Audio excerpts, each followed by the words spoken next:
Mr. Balon! The most terrifying night in the woods story I've ever told. Today's story is a classic, scary cabin in the forest story, but with a very big plot. On the night of October 17th, 2019, a 47-year-old woman named Ada Quintal stepped out of her family's cabin in rural Michigan to take her dog for a walk and have a smoke. It was very late. It was about 1:30 in the morning. Now, this cabin where she was staying was very isolated. It was about a half-mile away from any neighbors, but Ada actually enjoyed the solitude. You know, she was surrounded on all sides by forest and swamps, and the wilderness actually made Ada feel a lot safer than when she was back home in the densely populated Detroit area where she lived full-time. And this was because just a few months earlier, when she had been back home in Detroit, she had been the victim of an unprovoked attack. She had been out in the city around all these people in broad daylight, and this guy came up to her and just jumped her, broke her nose, gave her a concussion, and then ran off. But the scariest part of this attack was... Yo, that's actually scary that that's just a random attack, bro. That's actually scary if it's just a random attack. Wait, let me refresh, because I feel like the audio's off. Oh, today's story I'm is messing a everything classic up. cabin. Never mind, Earlier, when she had been back home in Detroit, she had been the victim of an unprovoked attack. Crazy. She had been out in the city around all these people in broad daylight, and this guy came up to her and just jumped her, broke her nose, gave her a concussion, and then ran off. But the scariest part of this attack was not the fact that she had been brutalized. It was that this guy did not appear to have any reason to attack her. Yeah, he that's didn't know scary, Ada, bro. And Ada had not been robbed or anything. It was like he just randomly identified her and attacked her. What? And the guy had never been caught. And so this ordeal had had such a profound impact on Ada that it really began to affect her health, both mentally and physically. She started to just kind of decline. And on top of that, she had been laid off from her engineering job. And so now she was unemployed and seriously depressed. And so recently, when Ada's uncle had called her and offered to pay her to come out and live in this 2-story family cabin and fix it up for the winter, Ada had jumped at the chance. I mean, not only would this solve her unemployment issue, but also she loved this cabin. It had been in her family for 75 years, and some of her fondest childhood memories were in this cabin. And so she looked at this as a chance to kind of get away from the city and just be in her happy place and kind of reset and recover from the trauma of the attack. And so for the past week, Ada and her boyfriend had been staying in this cabin and doing small repairs and cleaning it up. But 2 days earlier, her boyfriend had to leave and go back to the city where they were actually fixing up another property, a condo. And so now it was just... Yo, listen, if you tell me the person that attacked her found her in the woods, I'm gonna lose it, bro. I'm gonna lose it. Ada and her dog. But that was totally fine with Ada. She liked being out here by herself, so this was no big deal. But tonight, she was feeling frustrated because she couldn't sleep. About an hour earlier, she had taken a pill to help her sleep, but so far it hadn't worked, and so she was feeling kind of wired and anxious. And so she had decided to go on a walk with her dog in hopes that that would clear her mind and allow her to finally get some rest. Now, these roads that surrounded this cabin were kind of small and zigzaggy, and, you know, there weren't any street lights. I mean, this is not exactly a good place to go for a nighttime walk. Scary.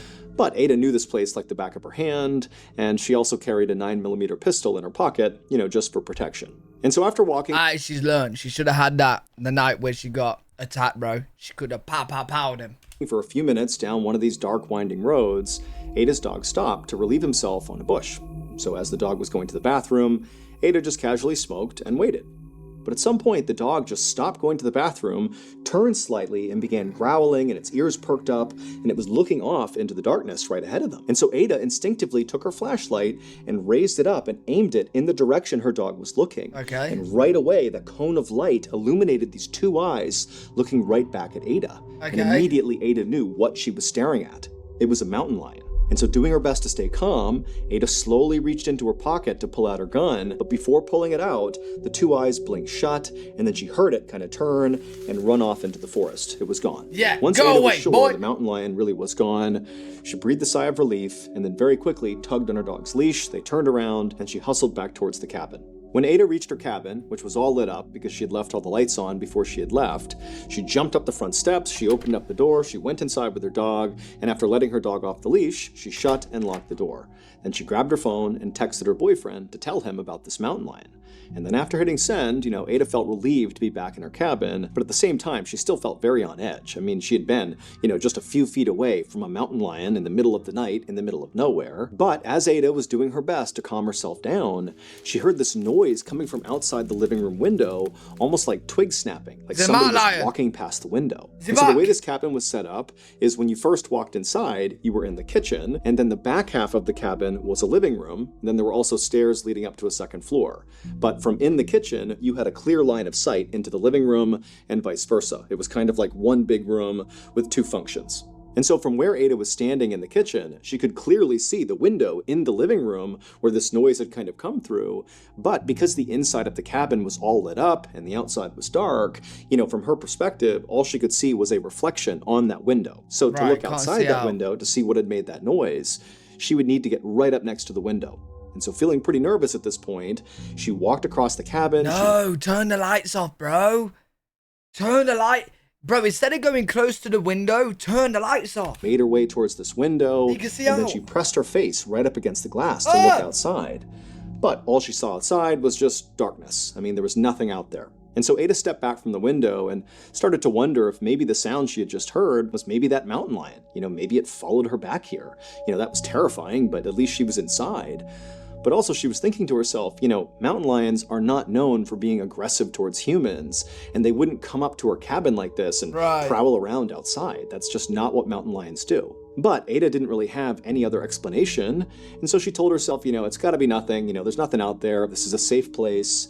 And so she kind of forgot about the noise, and she took off her coat and put her stuff down, and then she sat down on the couch in the living room, turned on the TV, and tried to relax. But only about 20 minutes later, when Ada had finally relaxed and was even thinking about getting into her bed and going to sleep, she heard another noise coming from that same window in the living room. Hell no. And this time, when she looked up and looked out that window, despite the reflections inside the cabin, she could clearly tell there was something moving outside of her cabin. And it was definitely not a mountain lion. It looked like a man. And so Ada had to stifle a scream, and then instinctively she lunged for her gun on the coffee table and then darted behind the couch and crouched down to make sure whoever was out there couldn't see her. Oh, fuck. And then, with gun in hand, she began calling out to the person out there that, hey, I'm armed. If you come in here, I'm going to shoot you. But it was just silence. And then Ada strained her ears to try to hear any sound. Listen, chat. Listen, I want you guys to be safe, right? If this ever happens to you, don't just say calmly, if you come in here, I'm gonna shoot you. Be like, hey, yo, boy, I'm crazy. I'm gonna light your bitch ass up. Get in here now, bitch. He won't come in. Trust me. If you do my approach and act all crazy and you want the fight, I'm telling you, bro, he won't come in. He's gonna think you got a fucking minigun or something, bro. Nah, he won't come in. Trust me. Sound that would give away where this person went. Were they still outside that window? Had they moved somewhere else?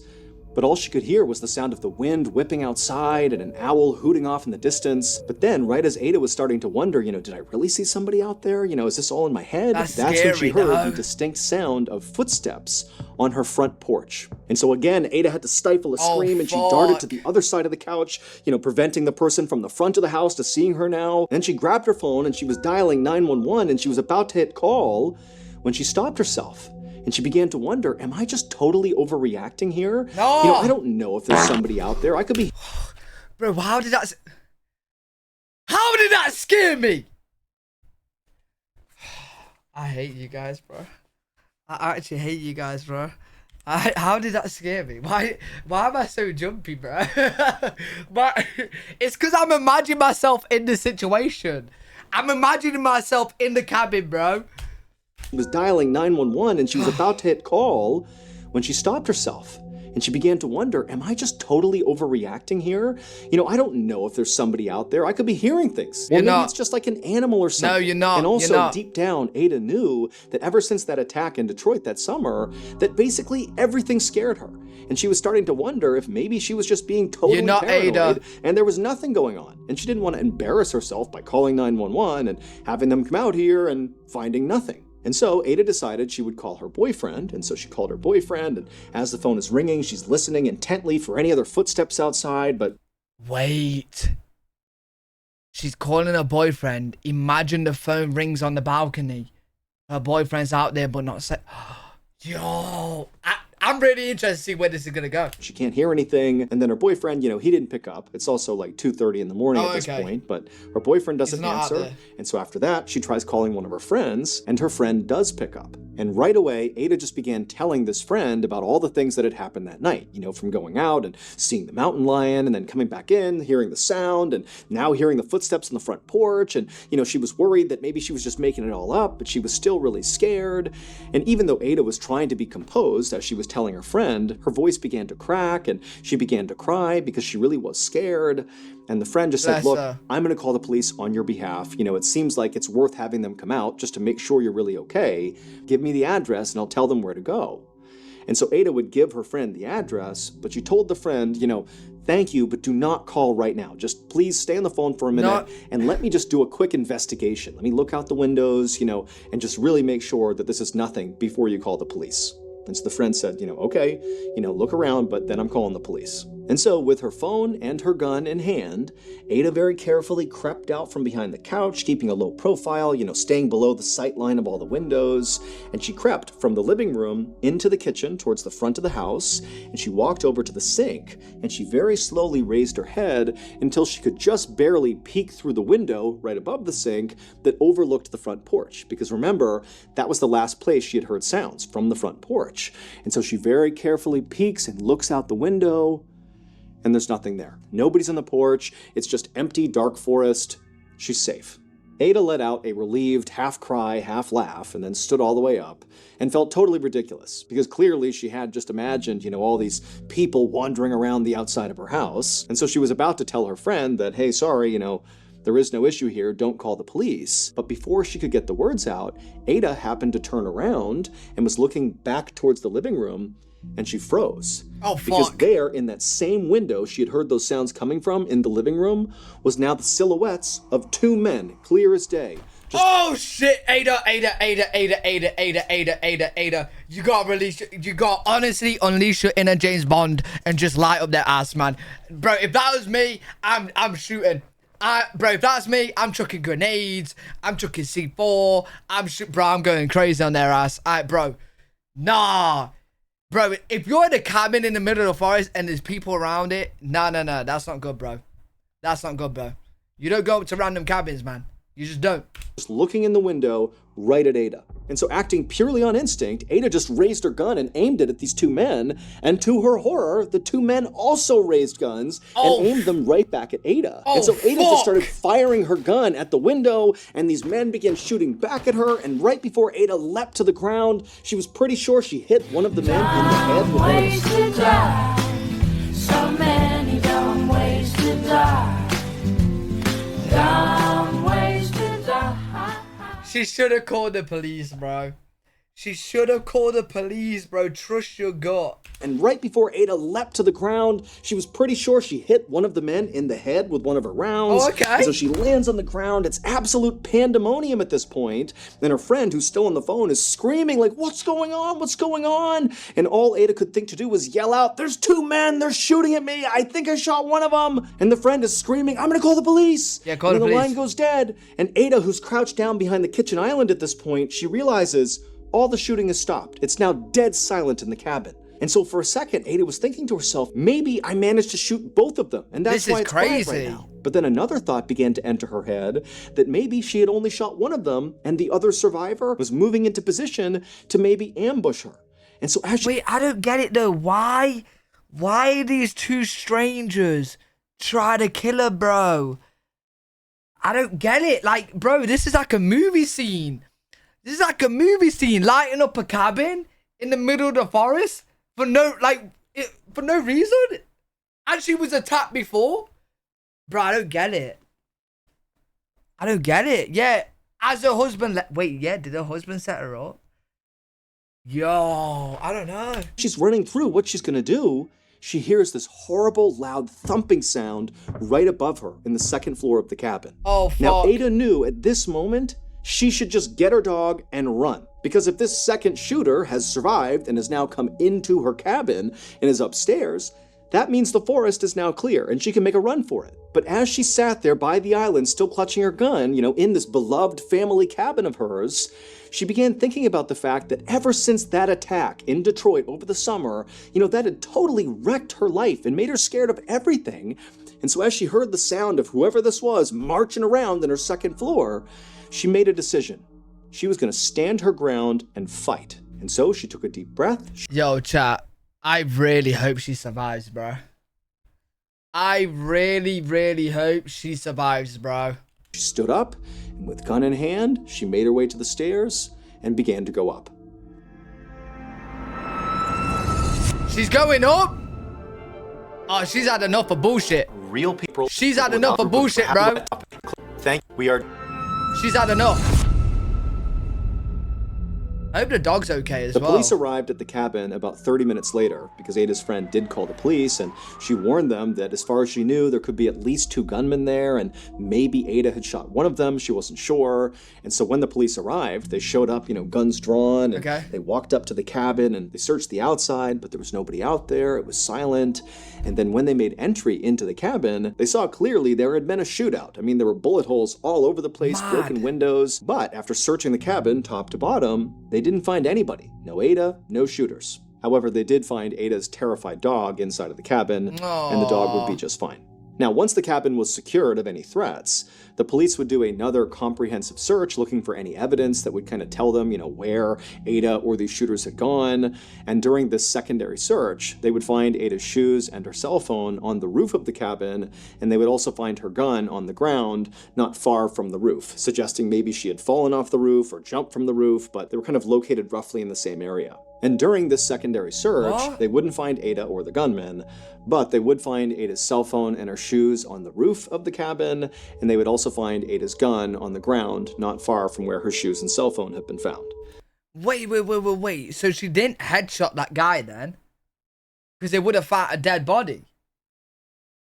Bro, what? But that was it.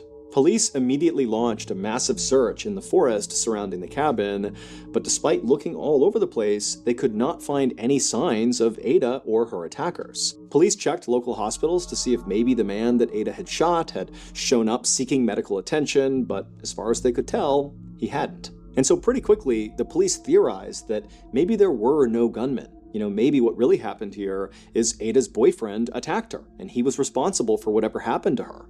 But when police checked on Ada's boyfriend, it would turn out he had a rock-solid alibi. He had been with Ada's adult son at the time Ada had gone missing. And Ada's own son said, yes, for sure, he was with me. He did not do this. But after that, the police thought, okay, well, maybe if Ada's boyfriend didn't do this, maybe he hired other people to hurt Ada. But there was no evidence of any strange financial transactions, and as far as they could tell when they did some digging, there was no strife in Ada and her boyfriend's relationship. So there was no clear reason why he would want to hurt her. And so that lead also kind of fell flat. Police would confirm that Ada was attacked that previous summer by this random guy in Detroit, and so for a little while they speculated that, maybe this guy, this attacker, who had never been caught, had maybe tracked Ada down to finish off the job. But that seemed so far-fetched and just unlikely that that basically was shut down as well. And as the days passed, the evidence that was coming in only made the case more confusing. For example, More confused. I'm confused, bro. Why is the shoes on the roof? Did she get abducted? Why is there no bodies? Is there no blood? Is there no signs of anything? I'm so confused. there were all these bullets fired during this big shootout in the cabin, and when they examined the actual bullets they extracted from the walls and the floor and the ceiling, they were all from Ada's gun. However, outside and inside the cabin, they found all these different shell casings, suggesting that those bullets had been fired from different weapons. Oh, okay. i.e., maybe the attacker's weapons. And so as the weeks passed by and Ada and her attackers were not found, people began to speculate that, maybe this was all an elaborate setup by Ada just so she could disappear. Yeah, I was thinking that when he said it was just Ada's gun. But then he said there was shells around that was other guns. Or other people thought maybe she was abducted by aliens. I mean, there were lots of theories surrounding this, but basically nobody knew what happened. And then pretty soon, the case just went completely cold. That is until December 21st, 2019, so about 2 months after Ada's disappearance. Okay. And on that day, Ada's family decided to drain a pond that was near that cabin in the woods. At this point, the family was so desperate for closure that they were prepared to do just about anything to find Ada and to figure out what happened to her. And so even though this pond had previously been searched by the police, they drained this pond, and sure enough, they find Ada. She was deceased, and her body was found about 300 yards away from the cabin, and she was covered in only about a foot of water. Now, initially, the speculation was, well, here you go. She must have been chased out of her cabin by these attackers, and she was shot and killed, and this is where she fell. But after a quick examination of her body, it was clear she had no bullet wounds on her anywhere. In fact, she didn't even have any bruises on her or any major scrapes or cuts or anything, so it didn't even seem like she had been in any sort of physical struggle at all before she died. In fact, unless she had drowned, it really just seemed totally unclear how she had died. It was not until the medical examiner did Ada's autopsy that all this baffling evidence began to make sense. It would turn out, in the wake of that horrible random attack that Ada had suffered over the summer, that Ada was actually doing far worse than she let on to her family and friends. She had basically begun to cope with her trauma and anxiety with substance abuse. And so on the night that she had died, she was likely feeling totally stressed out and anxious, and she couldn't sleep as a result. And so she had taken some Valium, which is a fairly strong sedative, and also some anti-anxiety medication. But after taking those pills, she still wasn't tired. And so that was when she decided to, go out for a walk with her dog, to clear her head, and have a smoke. But it was not cigarettes that she was smoking. She was smoking methamphetamine, known simply as meth. And meth is a very strong stimulant that people like because it makes them feel very strong and confident and alert, which for Ada was a powerful antidote to the helplessness she was feeling all the time from— Wait, are you gonna tell me she had a shootout in her head? So she was just high as a kite, having a shootout with herself, and then ran away from nobody and drowned in the pool, in the pond. Don't do drugs, kids. Don't do drugs. Don't do drugs, kids. Jesus Christ. The attack she had suffered that summer. But one of the many downsides of meth is that it can make you extremely paranoid. And so during her walk that night, as she's smoking meth, she sees a mountain lion, which terrifies her. And then after the mountain lion trots off, it was like that jolt of adrenaline and fear from seeing the mountain lion didn't subside because of smoking meth. It was like the meth sent her into this paranoia overdrive that she couldn't escape from. And so when Ada went back inside of her cabin, she very likely did see people in her windows. But almost certainly it was just her own reflection. But again, she's in this meth-induced paranoid state. And so instead of realizing it was her own reflection, she thought it was like intruders coming to get her. And before long, she'd raised her gun and thought the people outside were raising their gun back at her. Oh my God, that makes sense now. But how did she see two people? That makes sense now. She's seen her own reflection, lifts up her gun, then the reflection lifts up the gun. Oh my God. Oh my God. She'd raised her gun and thought the people outside were raising their gun back at her, but again, it's just her reflection. And so when she was shooting, she was basically having a shootout with herself. And then as for, the strange noises she was hearing, like the footsteps on the second floor, very likely those were just natural sounds kind of happening outside. She's out in the middle. Wait, explain the other shell casings that wasn't her gun then. Explain that. Of a forest. There's lots of noises that are totally natural at night. But again, she's in this paranoid state, and so she went upstairs to confront the person, and then didn't see anybody, and then police theorized that she must have, climbed out onto the roof to hide from these attackers, and then at some point, for reasons unknown, she leapt from the roof or climbed down or something, leaving behind her cell phone and shoes on the roof.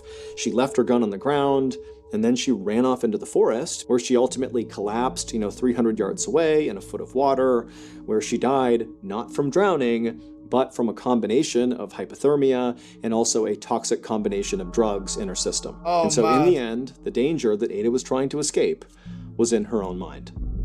Oh my God. Oh my God. Before I became a professional... Yeah, listen, do not do math. Bro. Do not do math, bro. That sounds rough.